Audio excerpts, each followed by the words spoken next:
G'day guys, no Duff here again, and in today's video I just want to cover off on what combat fitness is and why it is so important to me. Firstly, I'd just like to throw in a quick Google definition of fitness. The condition of being physically fit and healthy, or the quality of being suitable to fulfill a particular role or task. Now, I want you to have a quick think about what you define as fit. Do you see fit as someone who could run 5 kilometers without stopping?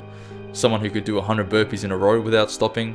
Or maybe even someone who just wakes up at 5 o'clock every morning and goes for a leisurely stroll with a dog around the block? What about a nurse that competently interacts with mental patients on a daily basis? I would consider them all fit. Yes, even the nurse, because she's fit to fulfill her particular role or task, regardless of the nurse's weight or physical ability. So I want to talk a bit about how the term fit can be mixed up or thrown around so easily these days. Someone is always going to be fitter than you, so you would class them as being fit, whether you deem yourself fit or not. But you're fitter to some people out there too, meaning you're fit too, right? I mean, is the term to be fit in the eyes of the beholder?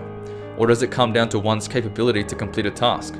That's what I want you to think about when you hear the term fit.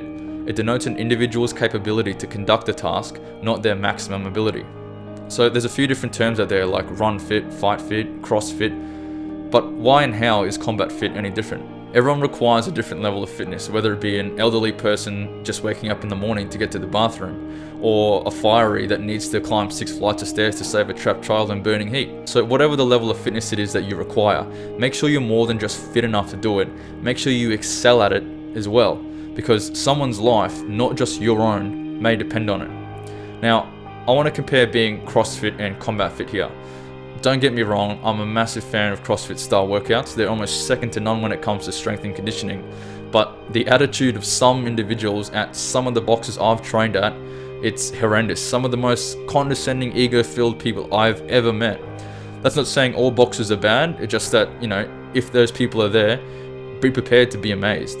So yeah, ran over about CrossFitters, but the style of CrossFit workouts are great. They're awesome for improving everything from strength, speed, endurance, coordination, conditioning, and if paired correctly with a good trainer and program, you can make some of the quickest progress you'll ever see. But that's all well and good in a controlled environment where you can, warm up before every workout, have your pre-workout drink and snack, apply that chalk to your hands, take your shirt off and wear minimal clothing, smash the workout, have your post-workout meal and get a massage before having a full 8 hours sleep at night. Absolutely ideal conditions to train and compete in. But what it doesn't prepare you for is the not so ideal conditions, where you haven't had a good night's sleep, you haven't showered in 3 weeks, your back and legs haven't stopped hurting for days because of the hundreds of kilometers you've walked, and now you're getting shot at and you've got to put your tight ass in the mud and fucking crawl your heart out to get to that cover just to survive. All to know that even after this is done, you're going to go back to that cold ration-packed slop meal, only to go to bed in the same wet muddy clothes you've been wearing all day, or just to do it again tomorrow.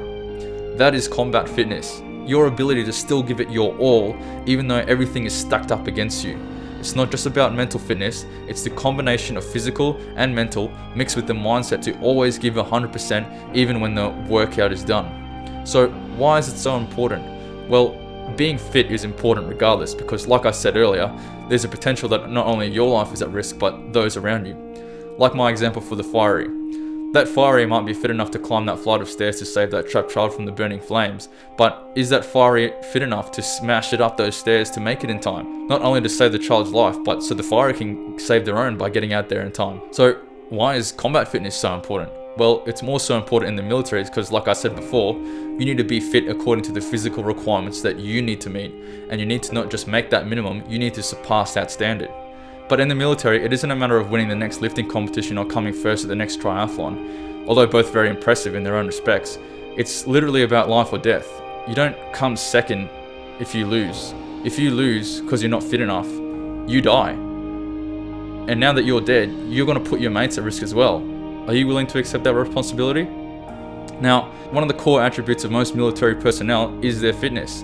Now, I know that most jobs don't require very high physical fitness standards, so I'm going to focus on the infantry, as that is one of the peak levels of fitness required in service. If you're making the minimum standards as an infantryman that would determine you fit to do your job, you're not only risking your own life, you're also risking the lives of your team members around you. So, now let me backtrack a little bit and talk about why it's important while you're a civilian training to serve in the military. The longer that you have to train, the more time that you have to improve your physical ability. Now, you want to increase this as much as possible before getting to basic training, because you don't want to have to think about whether or not you're going to survive that 10k run tomorrow. You need to be thinking about, am I going to be able to recite my weapon's effective range, ammunition types, and attachments, all while the sergeant is yelling out the questions. That's the shit you want to be worrying about, not the physical fitness side of it, because you don't want them stacked on top of each other. Otherwise, you'll be bad at both, and that'll make you look like a sack.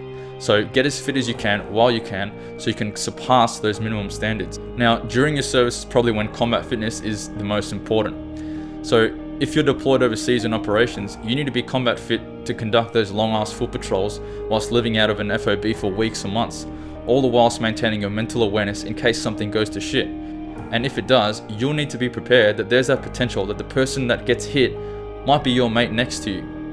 Are you going to be able to pick him up and carry him 100 meters to safety when you haven't slept properly in days, eaten liquid slop for weeks, completely dehydrated from the 50-degree heat? Are you fit enough to get him into cover in time? And then, are you fit enough to render first aid whilst you're gasping the hot, sandy air into your lungs, waiting for the medevac to arrive? What if you were the one that got hit? Are you mentally fit enough to crawl that 10 or 15 meters behind a rock whilst you're bleeding out so that you can apply self-aid? This is why preparation is the key to success, and combat fitness is the biggest key in that bunch. So after your service, maintaining your combat fitness is still very important. Many veterans who discharge from the military do so with mental issues such as PTSD, whether that be from active service overseas or elongated experiences back home on soil. The nature of the incident isn't important. Service in the military is different to any other job out there, and the psychological stresses that it places on individuals is unmatched elsewhere in the workplace. For some, it can be nearly impossible to recover from. Most only just barely are able to manage it. Now, because you've had that combat fitness before, it can be easier to manage and or recover from. That is why it's important to maintain combat fitness even after service. It helps give you that little bit of an escape from day-to-day life and gives you something to aim for in terms of goal setting for physical fitness aspirations, and there's no better feeling than ticking off goals that you've set for yourself. So keep training and train hard. If you need help with training in any regards, please leave me a message or visit my website down below or browse through my downloadable programs. Righto, I hope I really got my point across there. It's not an easy subject to explain as there are so many different factors that come into play. However, I hope you leave this video with a better understanding of combat fitness and its importance in the military. Leave a thumbs up if you agree, and be sure to subscribe and show this video to your mates. Cheers guys.